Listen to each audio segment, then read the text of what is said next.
Então hoje não tem PowerPoint, nós não vamos voltar lá para as cadeiras, vamos ficar aqui igual nós estamos mesmo. Ok? Então vamos lá. Os fundamentos bíblicos para a construção dos relacionamentos.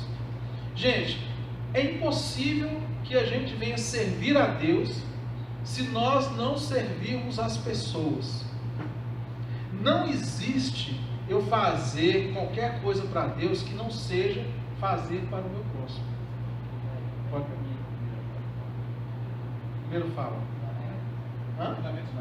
Fundamentos bíblicos na construção dos relacionamentos. Tá. Então, nós não podemos. Então, não adianta. Muitas vezes eu vejo algumas coisas assim na igreja e eu acho aquilo engraçado, pelo menos.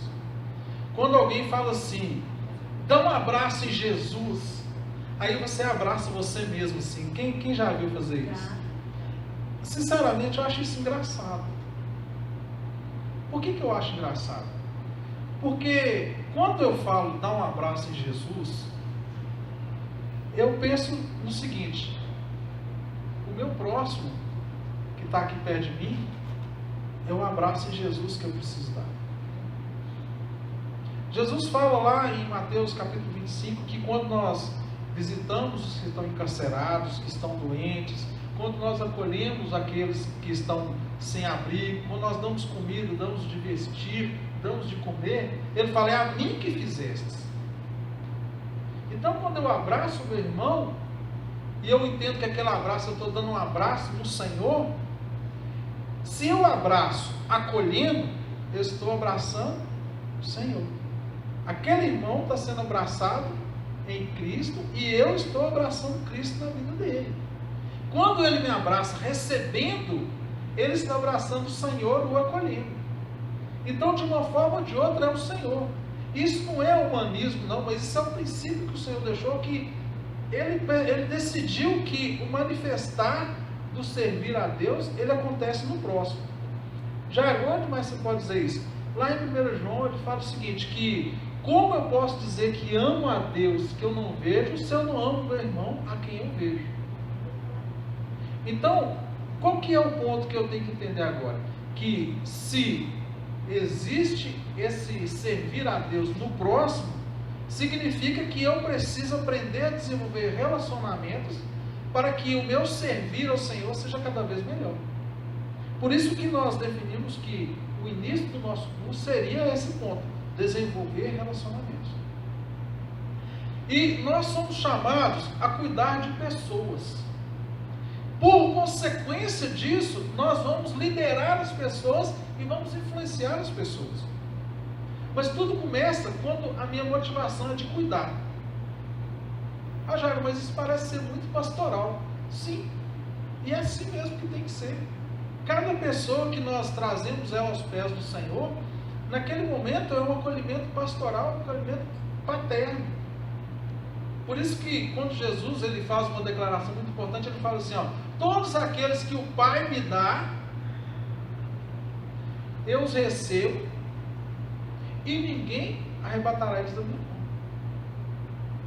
Ou seja, o Pai leva aqueles que ele escolheu para serem salvos até Jesus. É Deus que leva a gente até Jesus. E Jesus nos salva. E Jesus nos salva e nós passamos a pertencer a Ele. Ele se torna o nosso dono. Então, da mesma forma como nós ganhamos alguém para Cristo, quando nós levamos alguém para Cristo, ali é Deus usando a nossa vida para levar aquela pessoa a Jesus. Então esse acolhimento, ele é pastoral, ele é paternal, ele é evangelístico, ele é manifestação de graça e amor. Então, o que eu preciso entender? Que quanto melhor eu desenvolvo os meus relacionamentos, melhor eu estarei servindo ao Senhor. E nós recebemos poder de Deus para isso. O Espírito Santo, ele derrama sobre nós duas coisas essenciais. Primeiro, ele nos derrama capacitação para servir. E ele derrama capacitação para sermos transformados. Como que é isso? Os dons de Deus são capacitações que Deus nos dá para servir ao nosso próximo. E o fruto do Espírito é o poder de Deus em nós para transformar a nossa vida e o nosso caráter para que a gente possa se relacionar com o outro. Quando nós abrimos e vamos ler em Gálatas capítulo 5, esse texto de Gálatas, irmãos, é importante a gente entender que o apóstolo Paulo, ele mandava essa carta aqui, ele mandou esse direcionamento, em especial nessa parte, porque existiam sérios conflitos de relacionamento naquela igreja. Tinha sérios problemas de relacionamento. Ele exorta ali aqueles irmãos porque eles estavam realmente brigando. Então vamos ler aqui, Gálatas 5:1. Foi para a liberdade que Cristo nos libertou. Portanto, permaneçam firmes e não deixem submeter novamente a um jugo de escravidão. Ouça bem o que eu, Paulo, lhes digo. Caso se deixem circuncidar, Cristo de nada lhes servirá. De novo declaro que todo homem que se deixar circuncidar está obrigado a cumprir toda a lei. Vocês se procuram ser justificados pela lei. Separam-se de Cristo e caíram da graça. Pois é mediante o Espírito que nós aguardamos pela fé, que é a nossa esperança. Porque em Cristo Jesus, nem circuncisão, nem incircuncisão tem efeito algum, mas sim a fé que atua pelo amor. Verso 7. Vocês corriam bem. Quem os impediu de continuar obedecendo a verdade? Tal presunção não provém daquele que os chama. Um pouco de fermento leveda toda a massa. Estou convencido no Senhor de que vocês não pensarão de nenhum outro modo. Aquele que os perturba, seja quem for, sofrerá condenação. Verso 11. Irmãos, se ainda estou pregando a circuncisão, por que continuo sendo perseguido? Nesse caso, o escândalo da cruz foi removido. Quanto a estes que perturbam, quem dera que se castrassem. Irmãos, vocês foram chamados para a liberdade, mas não usem a liberdade para dar ocasião à vontade da carne. Ao contrário, sirvam-se uns aos outros mediante o amor. Toda lei se resume num só mandamento: ame o seu próximo como a si mesmo. Verso 15. Mas se vocês se mordem e se devoram uns aos outros, cuidado para não se destruírem mutuamente. Ou seja, havia um sério conflito naquela igreja, onde os irmãos estavam se destruindo. Eles estavam brigando. E aqui o apóstolo Paulo fala de morder. Quando alguém morde o outro, ou seja, chegou no nível assim, terrível de brigas e problemas de relacionamento seríssimo. Imagina aqui no nosso meio a gente começar a brigar e degladiar ao ponto de sair no tapa. Tem lugares que isso acontece, não duvide. Dentro da igreja que se diz Igreja de Cristo, os irmãos saem no tapa, por causa de cargo, por causa de decisão, por causa de ministério, por causa de conflitos doutrinários, por causa de teologia e até por causa da mulher do outro. Mas não é nosso caso aqui, graças a Deus. E nós não estamos nos mordendo, mas nós precisamos entender que o Espírito Santo nos dá poder para desenvolver os nossos relacionamentos. Então você vê que ele trouxe essa carta para uma igreja que estava com sérios problemas de relacionamento. Verso 16. Por isso digo, vivam pelo Espírito e de modo nenhum satisfarão os desejos da carne, pois a carne deseja o que é contrário ao Espírito, e o Espírito o que é contrário à carne. Eles estão em conflito um com o outro, de modo que vocês não fazem o que desejam, mas se vocês são guiados pelo Espírito, não estão debaixo da lei. Verso 19. Ora, as obras da carne são manifestas: imoralidade sexual, impureza e libertinagem, idolatria, feitiçaria, ódio, discórdia, ciúmes, ira, egoísmo, dissensões, facções, inveja, embriaguez, orgias e outras coisas semelhantes. Eu os advirto, como antes já os adverti, aqueles que praticam essas coisas não herdarão o reino de Deus. Então eu quero fazer um parênteses aqui para a gente pensar nisso aqui, olha. Vamos pensar aqui que ele fala as obras da carne. Foi isso mesmo que a gente leu aí?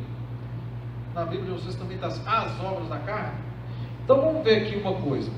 Ele começa dizendo aqui sobre imoralidade sexual, impureza, libertinagem. Depois idolatria e feitiçaria. Ok? Agora, presta atenção nisso aqui. Ódio, problema de relacionamento. Direto, né? Discórdia, problema de relacionamento. Ciúmes, problema de relacionamento. Ira, problema de relacionamento, que você ira contra o outro. Egoísmo, problema de relacionamento. Dissensões, brigas, confusões, problema de relacionamento. Facções, divisão, problema de relacionamento. E inveja. Mais da metade da lista são problemas sérios de relacionamento que existem no nosso meio e existia na igreja quando ele escreveu aquela carta. E ele fala que são obras da carne. São ações da carne, são coisas que a gente pratica. Verso 21, continuando. Eu vos advirto que, como antes de advertir, aqueles que praticam essas coisas não herdarão o reino de Deus. Verso 22. Mas o fruto do Espírito é amor, alegria, paz, paciência, amabilidade, bondade, fidelidade, mansidão e domínio próprio. Contra essas coisas não há lei. Aí você percebe agora que tem duas coisas que diferenciam. Ele está dizendo que é o fruto que eu produzo, é o fruto que eu faço. É que fruto que é? É o fruto do Espírito. São os frutos. Não, é o fruto. Então, quando você percebe que agora ele está dizendo o seguinte: é necessário que algo do Espírito Santo aconteça em mim para que eu produza o fruto do Espírito. Então eu vou me esforçar para ter o fruto do Espírito, certo? Sim ou não? Não, o fruto é do Espírito. Eu já o recebo. Eu vou desenvolver o fruto do Espírito, mas eu já o recebi. O fruto, você não faz força para ele nascer. Quem já viu um pé de manga fazendo assim,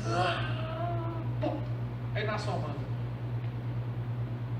É assim? Ou o fruto ele simplesmente brota da flor? Assim também é o fruto do Espírito em nós. O fruto do Espírito não é um esforço humano para que nós o tenhamos. O fruto do Espírito é do Espírito. É algo que o Espírito Santo produz em nós. Qual que é o outro lado da história? É o processo de desenvolvimento disso nas nossas ações. É quando eu coloco em prática aquilo que eu já recebi pelo Espírito Santo. Então, o fruto do Espírito, ele vem de Deus em nós, e aí nós entramos numa outra dimensão de tudo que nós temos estudado até agora, porque agora nós estamos tocando em algo muito mais além do que todo esse trabalho de reconhecimento e mapeamento que nós fizemos, e que qualquer pessoa natural consegue obter resultado a partir daquilo. Ou seja, nós agora estamos entrando numa outra esfera, já com esse nível de conhecimento que nós desenvolvemos com o relatório, tudo que nós começamos até agora. Agora nós pegamos o seguinte: como que eu faço para que tudo aquilo que eu aprendi se torne de fato verdade no meu dia a dia, considerando as implicações espirituais da minha vida e importando a minha vida com Deus e aquilo que eu tenho que viver da palavra. Foi indo muito rápido? Nesse contexto aí que você está falando, como então que uma pessoa, quando o pastor fala assim do alto assim, quem tem o Espírito Santo? Aí todo mundo levanta a mão e fala do teu Espírito Santo. Sim. Se o Espírito Santo é isso aqui, né? Que a gente tem que ter, né? Sim. Amor. E quando, na mesma hora que a pessoa levanta assim, eu tenho o Espírito Santo, e já deixa logo o ódio entrar. Já deixa a inveja entrar. Ótimo, é uma pergunta muito boa, porque o que aquilo que nós lemos lá? Primeiro ele fala assim: andeis no Espírito e não satisfaça os desejos da carne. Nós entendemos que a obra da carne são ações nossas. Nós é que provocamos as ações da carne. E o fruto do Espírito, o Espírito Santo implanta em nós. Quando nós não andamos no Espírito, ou seja, quando nós não estamos alimentando o Espírito, não estamos obedecendo aquilo que a palavra nos ensina pelo Espírito Santo, eu posso até dizer que tenho o Espírito Santo, eu posso até ter o Espírito Santo em mim, mas eu não estou andando conforme aquilo que eu tenho. É como se você tivesse muito dinheiro na sua conta bancária, mas estivesse passando fome em casa e andando sem roupas, porque você não vai comprar. Você tem, mas você não usa. Você conhece, mas você não pratica. Então, buscando essa comparação simples, mas é mais ou menos o que acontece quando nós declaramos ter o Espírito Santo, mas não andamos nele. Quando nós declaramos conhecer a Deus, conhecer a Cristo, mas não andamos naquilo que Ele nos ensina. Não praticamos a palavra. Exatamente. Quando eu peguei esse texto aqui para a gente poder estudar, e aí já deixo a dica para vocês, quando nós vamos estudar qualquer texto da Bíblia, quando a gente tem conhecimento, a gente tem estudo, aprendizado de outras línguas, a gente conhece os originais, a gente consegue pegar a Bíblia e fazer uma coisa que a gente vai entender mais na frente, chama exegese, que é um estudo, tirar daquela escritura aquilo que é o entendimento que a gente precisa para ela. A gente precisa de buscar referências para a gente ter um contexto mais bem fundamentado. Então, o que eu sugiro? Aqui eu peguei esse mesmo texto e peguei em 4 traduções bíblicas diferentes. 4 traduções diferentes. Você pega as 4 traduções e já olha como que o texto é traduzido nessas 4 traduções, e você já tem ali uma base de comparação, uma base de fundamentação daquilo que você vai falar e estudar melhor. Uma vez que a gente às vezes não tem acesso aos originais ou textos originais na língua original do grego ou do hebraico, ok, nós não temos que ter isso, mas se você pegar 2, 3 traduções diferentes da Bíblia, você já melhora a sua compreensão, você consegue ler aquele texto ali, e você já diminui bastante as divergências de tradução e melhora a sua compreensão a respeito do texto, ok? Então, o que eu fiz? Eu peguei a Almeida corrigida, eu peguei a Nova Versão Internacional, que é a NVI, peguei a King James, que é uma versão traduzida inglesa, e peguei a nova tradução da linguagem de hoje. Então, peguei essas 4 versões da Bíblia, o mesmo texto, li nessas 4 versões e estudei nessas 4 versões, porque melhora a fundamentação daquilo que eu vou falar, melhora a compreensão e eu tenho uma abrangência maior de tradução. Então, quando você vai fazer um estudo, se você puder ter mais de uma versão para você ler e comparar, fica melhor, tá? Fala o fruto do Espírito. Aí o primeiro que está escrito é o amor. Então, você tem várias pessoas que interpretam de várias formas, como o fruto do Espírito sendo como uma mexerica. Você pega uma mexerica, é um fruto, não é? Tem vários gominhos lá dentro. Uma uva, é um cacho de uva, tem várias uvinhas. Então, é mais ou menos essa ideia do fruto do Espírito como sendo um fruto com várias virtudes. E tem pessoas que entendem que o fruto do Espírito é o amor. E dentro do amor, ou seja, manifestar do amor, manifesta todas aquelas outras virtudes. Então, as duas compreensões não estão erradas. Você entender que o fruto do Espírito é um fruto que vem completo, e cada uma daquelas virtudes são gominhos, né, daquele fruto, são uvinhas daquele mesmo cacho.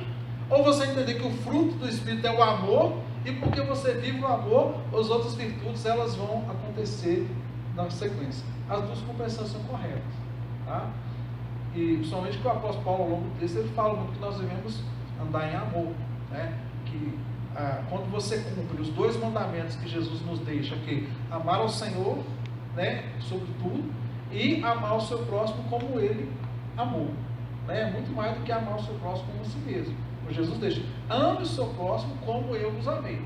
Então, quando a gente pega o primeiro item, a primeira virtude, que é o amor, esse amor é aquele amor ágape. O que é o amor ágape? Você tem o amor eros, que é a relação íntima do casal, que tem a eroticidade, que tem toda aquela comunhão do casal. Você tem o amor filéus, que é aquele amor de irmão, fraternal. E você tem esse amor ágape, que é o amor de Deus, que é um amor incondicional, que não importa se você gosta ou não daquela pessoa, não importa se você gosta ou não do que ela faz, você a ama como você ama qualquer outra pessoa em Cristo. Então, quando ele fala...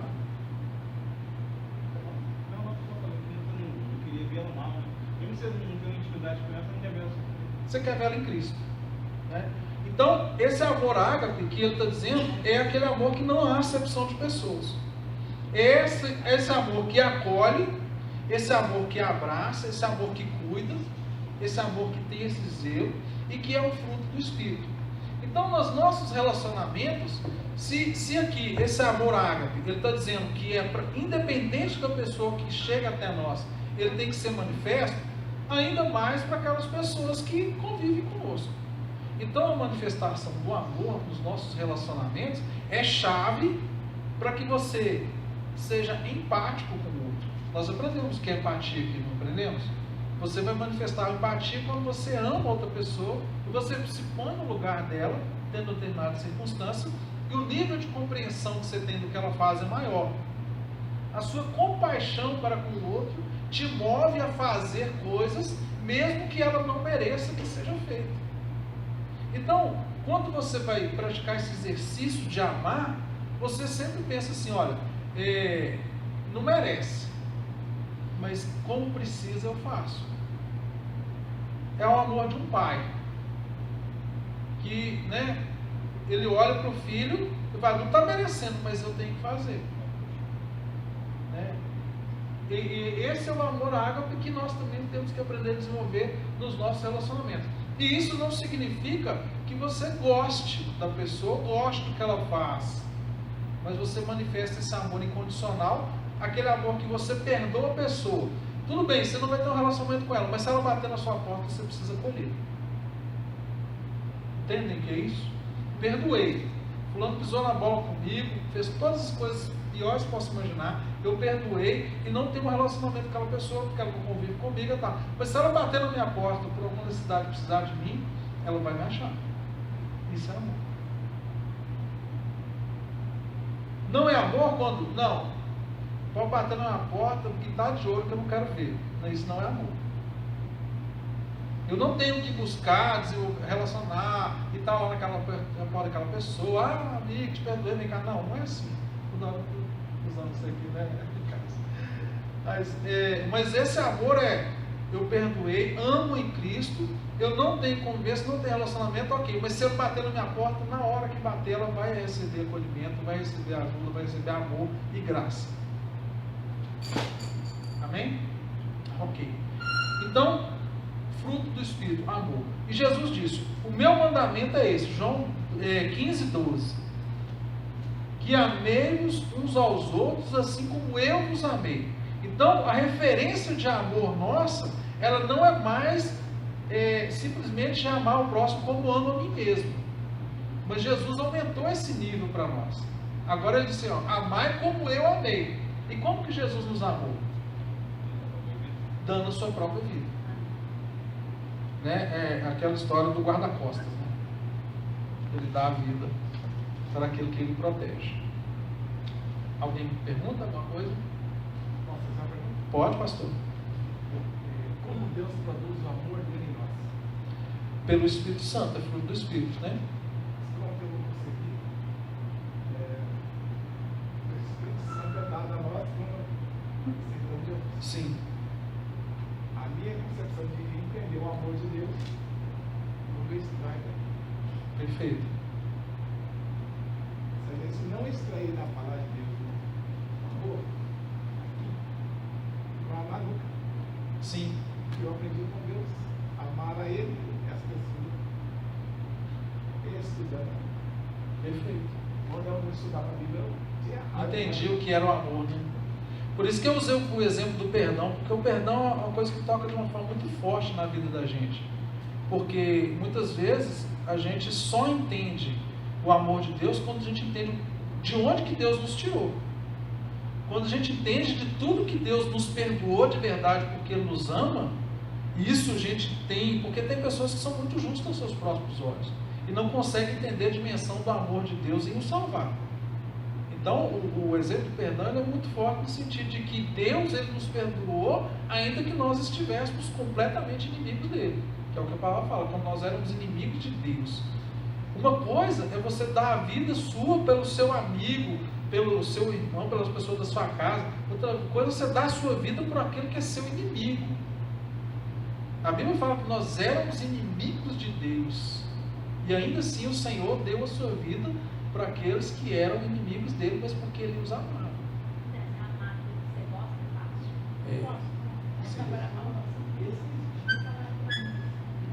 Eu amo quem me ama, né?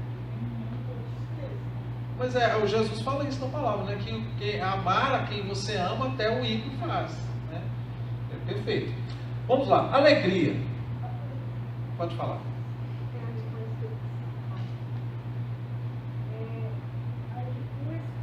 Nós recebemos o Espírito Santo ao confessar ou mediante o batismo. Vamos pensar aqui o caminho. Quem nos leva até Cristo?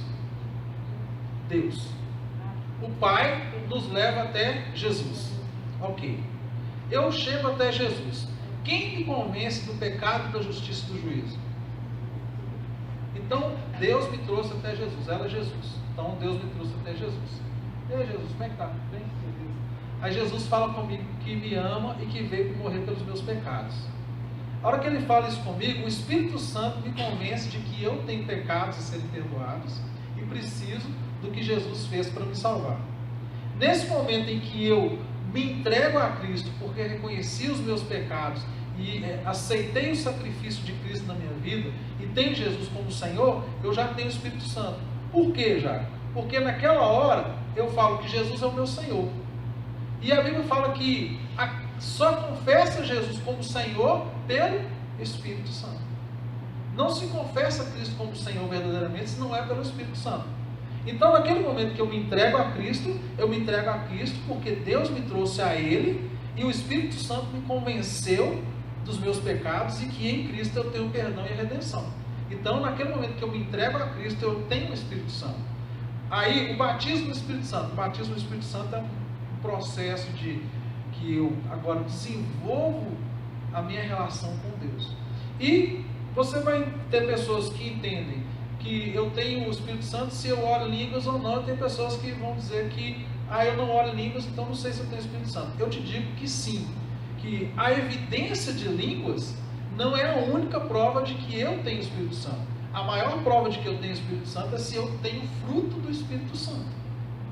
A dúvida não propriamente o batismo nas águas. Não, de jeito nenhum. De jeito nenhum.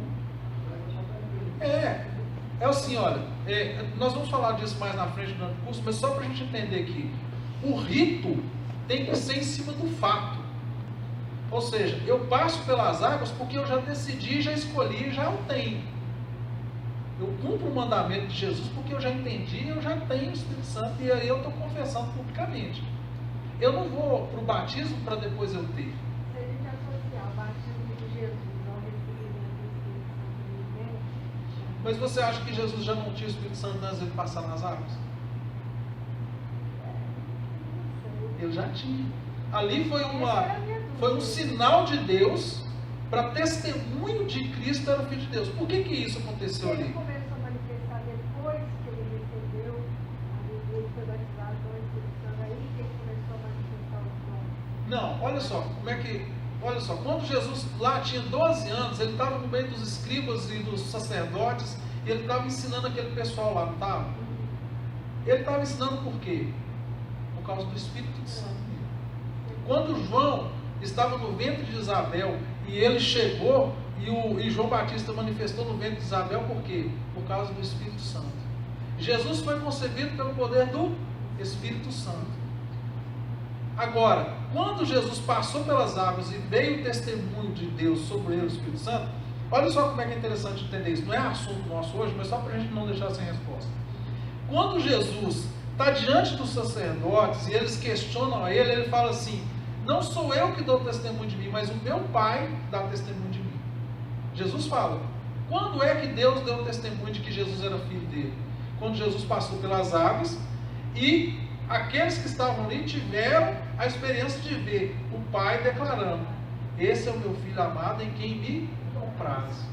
Então ali foi um testemunho de Deus de que Cristo, que Jesus era o Filho de Deus. Esse testemunho o Pai dá. Então quando Jesus chega nos questionamentos, ele fala assim: eu não dou testemunho de mim mesmo, mas o meu Pai dá o testemunho de que eu sou filho dele.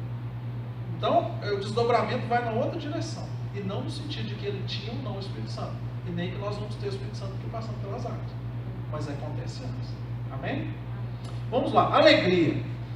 Alegria é um fruto do Espírito que ele independe de nós estarmos passando por momentos tristes de dificuldade. É uma alegria que ela vem de Deus em nós. Não é a gente ficar rindo igual burro. Quem ri toda hora é burro. Igual aquela música do grupo de forró lá. Tô rindo à toa, né? Quem ri à toa é bobo. Isso não é alegria. A alegria do Senhor na nossa vida é quando nós realmente manifestamos o fruto da alegria na nossa vida, essa virtude, nós conseguimos vencer as depressões. Nós conseguimos passar por um momento de grande tristeza na vida da gente, sentindo aquela tristeza, mas essa alegria, ela equilibra de nós as nossas emoções, os nossos sentimentos, de tal maneira que nós não entramos em depressão. Ah, então a pessoa que tem depressão, ela está sem Deus? Não, mas o fruto do Espírito precisa ser desenvolvido nela. Porque a alegria do Senhor é a nossa força. Então essa alegria, que é o fruto do Espírito, é que nos fortalece e não permite que a gente se torne depressivo e se arruine numa profunda tristeza. Mas ele equilibra as nossas emoções de tristeza e alegria, de tal maneira que nós não somos dominados, nem pelo excesso e nem pela falta. Mas ela traz em nós esse equilíbrio. Então essa alegria, ela é incondicional. É aquela alegria que me fortalece no meio das adversidades. E é um fruto do Espírito que, no momento em que eu me fortaleço no Senhor e que essa alegria, ela começa a realmente se manifestar em mim, no meio de grandes tristezas, ela me fortalece e me permite continuar caminhando. Amém? Ok? É depressão, né? É tristeza profunda, é doença, né? A depressão, ela é uma doença, né? A falta da alegria é a doença. E eu digo mais, a palavra de Deus, ela nos diz o seguinte, que nós temos que ser alegres em Cristo. Por que, já? Porque a Bíblia fala assim, alegrai-vos sempre no Senhor. Então é o mandamento do Senhor nós sermos alegres nele. Ele está nos dando um imperativo, alegrai-vos, né? Alegrai-vos. Assim como falar amai não é uma ordem, ame, alegrai também é uma ordenança do Senhor para nós. E como que é essa alegria? É um fruto do Espírito. Então eu digo que a maior prova de que alguém tem o Espírito Santo é se ela tem um fruto. Se você tem um fruto do Espírito Santo, você tem o Espírito Santo, mesmo que você não ore em línguas. Ah, já, mas a pessoa que não ora em línguas não tem, como é que ela vai ter o Espírito? Isso é uma outra coisa. É bom, mas o fruto já tem. Amém, queridos? Amém. Ok? Felipe? A paz. Jesus deixou para nós um versículo de João. Só para vocês terem referência aqui de alegria, João 15, 10 e 11. Se guardarem os meus mandamentos, permanecerei em meu amor, do mesmo modo que eu tenho guardado os mandamentos do meu Pai. Eu permaneço no seu amor. E tenho-vos dito isso para que o meu gozo, ou seja, a minha alegria, permaneça em vós. E vossa alegria, o vosso gozo seja completo. João 15, de 10 e 11. Então aqui Jesus está dizendo aqui, que para que quando nós obedecemos os mandamentos dele, ele está dizendo que permanecendo no seu amor, tem nos dito isso, para que o meu gozo, o Senhor falando, meu gozo, a minha alegria, permaneça em vós, em nós, e a vossa alegria seja completa. Amém? Então, obedecendo, guardando os mandamentos do Senhor, é saúde para a nossa vida. Tem gente que acha que o pecado é somente você não fazer as coisas erradas, mas é mais do que isso, é uma proteção para a nossa vida. Nós nos tornamos alegres por isso. A paz. Essa paz, assim como a alegria, ela vem de forma incondicional. E agora nós começamos a tocar em coisas que diz respeito aos nossos relacionamentos. Ainda que o amor e a alegria também, o amor de forma muito direta, mas agora a paz.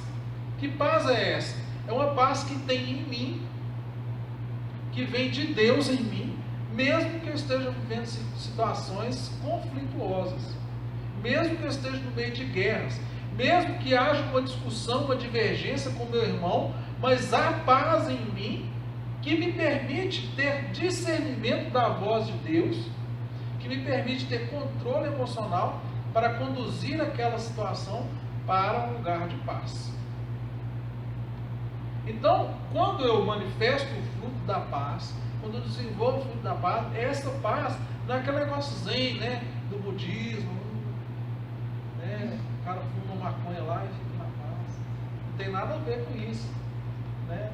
A paz é um negócio assim, está caindo o mundo, então você tem paz para poder discernir as situações e ter atitudes no meio daquela situação toda. Quando ninguém está conseguindo fazer mais nada, quando todos estão desesperados, você tem paz em Deus para poder agir de forma coerente com a palavra de Deus. Você quer falar alguma coisa?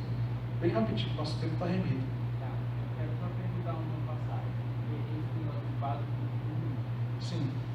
tem uma passagem que uma pessoa pergunta para Cristo sobre a paz. Só que Cristo fala para a pessoa que não veio trazer paz, mas sim. Não, veio trazer foi espada. E aí, sempre que eu vejo o pessoal pregando, eles colocam espada como justiça. E aí eu queria perguntar para você, como é que é esse negócio de trazer? Então eu vou te dar um exercício para você fazer. Você vai pegar o texto que está aí, se não me engano é Marcos, capítulo 10, e você vai ler lá que ele está dizendo, não tenho certeza, mas depois eu confiro exatamente a referência e falo. Mas esse texto ele vai falar dos conflitos relacionais que você vai ter por seguir a Cristo. Ele vai falar naquele texto, você vai ver, o seu pai vai te perseguir, sua sogra, o seu irmão. Tem pessoas que vão começar a te odiar a partir do momento que você começa a caminhar com Cristo. Ele está falando, o contexto fala disso. Porque ele está dizendo, olha, você vai me seguir, então se prepare. Você tem que ter paz em ti, mas saiba que os outros vão entrar em guerra com você. Por isso que aqui a paz como fruto do Espírito, ela nos permite, mesmo que o meu irmão, o meu pai, ou as pessoas que eu mais amo, virem as costas para mim e entrem em guerra comigo por causa da minha fé, eu tenho paz em mim suficiente para que eu possa em algum momento reverter aquilo de alguma forma. Tá? Então essa espada que o Senhor fala é essa divisão que vai acontecer quando nós seguimos a Ele. Tá? Essa paz aqui, ela precisa estar dentro de nós na hora que esses conflitos acontecerem. E de fato eles vão acontecer. As pessoas não vão, porque Jesus fala, olha, se você é de Deus, o mundo vai te odiar, porque você não é do mundo mais. Então o mundo passa a te odiar. O mundo começa a entrar em guerra contra você. Então você precisa da paz de Deus em você, para quê? Para que essa guerra não te contamine, para que você também não entre em guerra com o outro. Por isso que muitas vezes existem conflitos, quando nós não manifestamos esse fruto, essa virtude que é a paz, alguém te provoca religiosamente, você começa a entrar na provocação dele, começa a bater boca, porque não há paz em você para ouvir o que Deus vai te falar. Eu tive uma experiência que eu estava pregando com um irmão, e ele era muito novo convertido, e começou a fazer muitos questionamentos comigo, porque isso, aquilo, por que Deus é bom, mas aí tem tanta coisa ruim que acontece no mundo, não sei o que tem, não sei o que tem, e eu tentando explicar para ele, até que o Espírito Santo falou comigo assim, ele está somente te provocando. O Espírito Santo falou isso comigo, ou seja, eu tinha paz para ouvir o que o Espírito Santo estava me falando naquela hora. Aí eu virei para ele e falei assim, você não está querendo aprender nada, você só quer me provocar, não é? Eu falei assim, é isso mesmo. Eu falei assim, depois a gente conversa. Ou seja, é essa paz que nós precisamos ter como fruto do Espírito, para que nos nossos relacionamentos agora a coisa tenha uma outra dimensão. É a paz que a Gabi conseguiu no meio da briga das duas lá. Ela teve essa paz, esse fruto do Espírito, de maneira que ela discerniu, ela usou essa paz para intervir de forma objetiva e trazer mais paz ainda na vida de quem estava ali em conflito. Também. Aí é domínio próprio, né? A gente entra lá no domínio próprio. Vamos lá. vou tentar. Sim, perdão. É João 14, 27. Deixe-vos a paz vos dou. Não vos dou como o mundo dá. Não se turbe o vosso coração, nem se atemorize. João 14, 27. Tem outro também, que é Romanos 12, 18. Se for possível, quanto depender de vós, tende paz com todos os homens. Amém? João 14, 27 e Romanos 12, 18. Vamos lá. Paciência e longanimidade. São as duas palavras que aqui eu separei, que elas diferem nas traduções que eu encontrei. Paciência e longanimidade são sinônimos. Mas como sinônimo não significa que a palavra tem o mesmo significado, paciência é esse fruto de você suportar determinadas situações. Mas a longanimidade, ela é uma paciência exponencializada. A longanimidade é você ter uma paciência em dobro, a porção dobrada de paciência. É quando você tem paciência, mas você também é longânimo, de tal maneira que se você precisar de exercer a sua paciência naquele mesmo fato, você vai exercê-la quantas vezes for necessário. É o que Deus faz com a gente. Nós pecamos, choramos, o Senhor nos perdoa, aí nós pecamos de novo, e o Senhor vai e nos perdoa de novo, e o Senhor vai sendo longânimo com a gente, um ânimo longo, um ânimo distante. As coisas vão sendo postergadas na nossa vida, a gente vai perdendo muito tempo, mas Deus é paciente e longânimo. E aqui ele fala que o fruto do Espírito Santo traz para nós essa virtude da paciência e da longanimidade, ou seja, mais do que ser paciente. Às vezes a gente não entende por que a pessoa que está no hospital sendo tratada é chamada de paciente, né? É porque ela tem que ter paciência para tratar. Isso que é paciente. E tem que ser. Você vai ter que esperar o remédio fazer efeito, você vai ter que esperar o atendimento acontecer. Então, quando a gente fala aqui de paciência, eu peguei um texto lá, em Gálatas 4,19, quando o apóstolo Paulo chega e fala assim: meus filhinhos, por quem de novo sinto as dores de parto, até que Cristo seja formado em vós. Gálatas 4,19. Então, o que Paulo está falando aqui? Olha, eu tenho dores de parto de novo. Quem é mãe aqui e teve filho por parto, sabe o que é dor de parto. Eu, graças a Deus, não sei. Graças a Deus. Mas, imagine a pessoa, ele fala assim, olha, eu estou tendo dor de parto de novo, eu estou sendo longânimo com vocês, eu estou tendo novamente paciência com vocês, eu estou suportando essa aflição de novo, de ter que formar Cristo em vocês de novo. Ou seja, aquele momento em que nós exercemos um nível de paciência muito maior do que o normal nos relacionamentos. Aquela pessoa que cansa a nossa paciência, que às vezes fala muito, que às vezes traz as coisas com muito detalhe. Nós somos muito objetivos, muito determinantes, e aí você precisa exercer agora a sua socializante e ter paciência, e ser longânimo, e esperar. Aquela questão de você esperar o tempo do outro, ser longânimo com o outro. Nos relacionamentos de casamento tem muito disso. Às vezes a esposa já entendeu como é que tem que fazer a coisa, o marido ainda não entendeu, então a esposa tem que ser longânima, até que o marido entenda e os dois entrem em acordo e façam o que tem que ser feito. Nos nossos processos de liderança, a coisa acontece do mesmo jeito.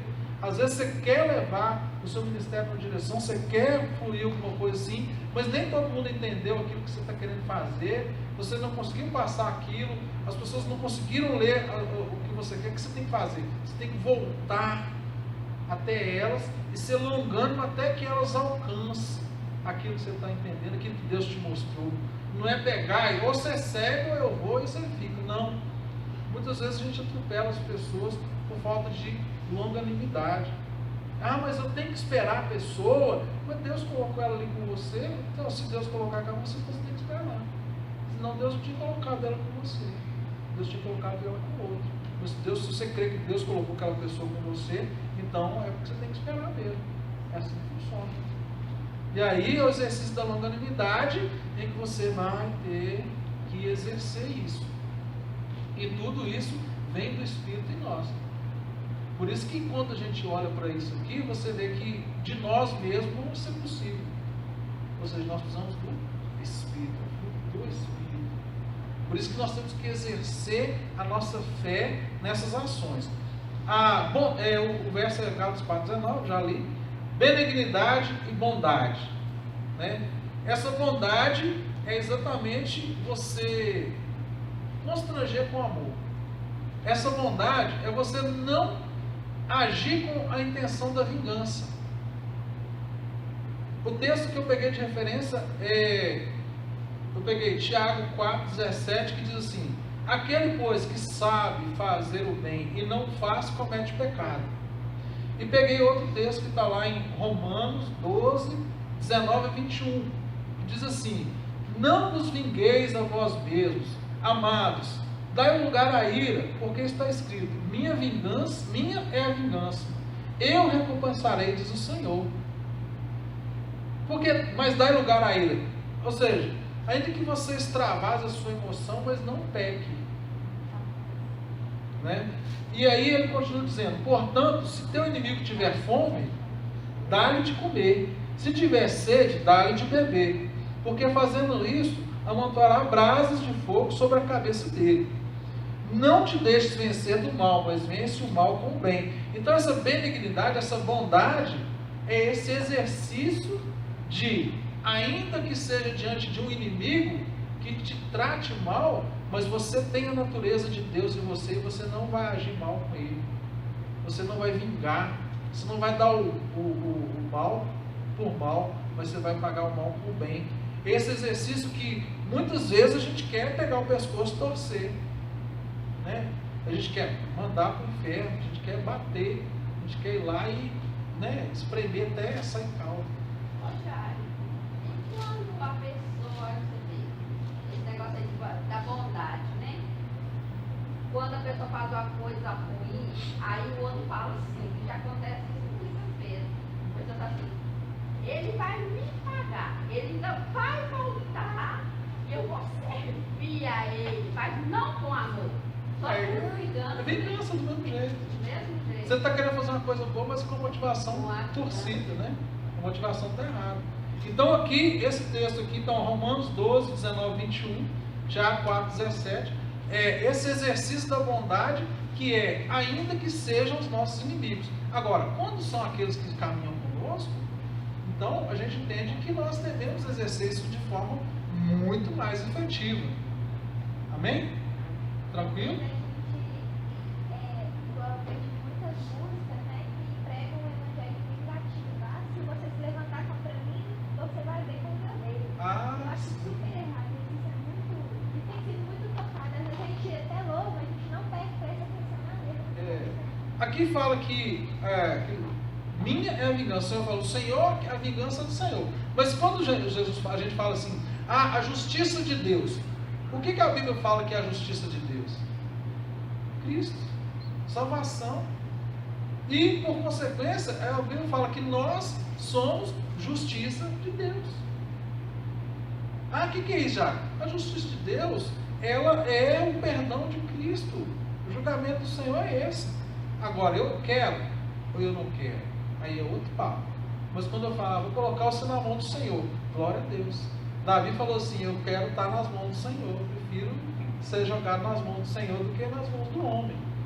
Então, quando alguém vira para você assim: eu vou te colocar nas mãos de Deus, assim, coloca bem pertinho, mais perto que você puder, né? Porque nas mãos do Senhor, então você está bem, né? Nós não devemos receber isso como alguém nos ofendendo, mas está nos abençoando.